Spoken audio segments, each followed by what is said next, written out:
It's a million motherfuckers just waiting on the verse. Anticipating on the verse. Wanna waiting up your purse. Shut the job and jobs down and noon and don't disperse. They wouldn't pay your ass for it, they can throw you. They think you working, but they don't know you. This is a turf operator, play with 12 shot operators. Final burger cat, workers who be slapping on your legs. Rotate in the back of those apartments. A cool bus from agricultural departments. When we put down the XO, we can let the trends go and start shit. And that was our first album, Kill My Landlord. During that time, we had, and beyond until the Genocide and Juice years, which was our second album, we had an organization called the Mau Mau Rhythm Collective. What that was a collective of artists, you know, different kinds of artists, mainly rappers, but all kind of artists that wanted to connect their music to some sort of idea, some sort of social idea. It was mainly a cultural organization, just an organization so that we could throw shows, because we weren't being able to get booked at a lot of the places around, you know, our area if we weren't talking about certain subjects, if they didn't think we were gangster enough, or if they didn't think we were East Coast sounding enough.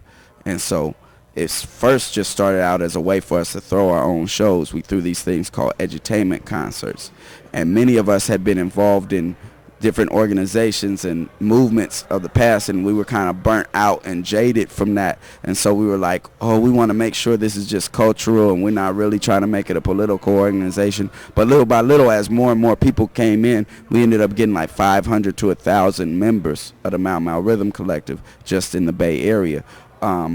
Because we were talking the talk, people was like, let's walk the walk. And it slowly turned into a political organization, even though the leaders of it, which I was one of it, were reluctant to. But we started throwing these edutainment concerts that would have different themes. First, they would one would be against police harassment.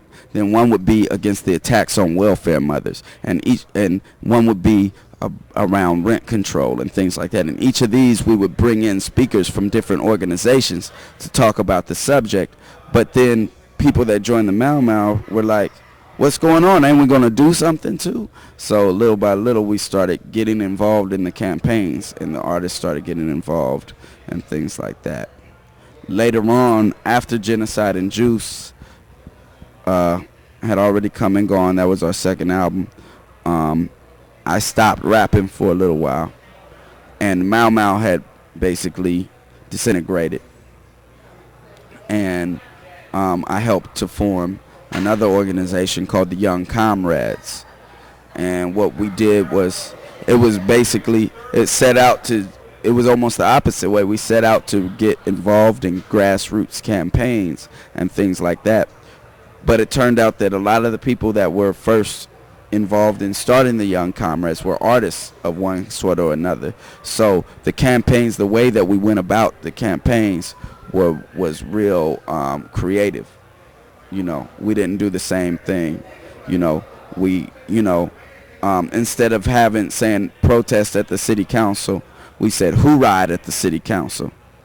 And instead of just saying protest the police harassing people at the lake and stopping people from coming and kicking it at the lake, we said we're going to have Fuck the Police Day at the lake, and we're giving out free chicken.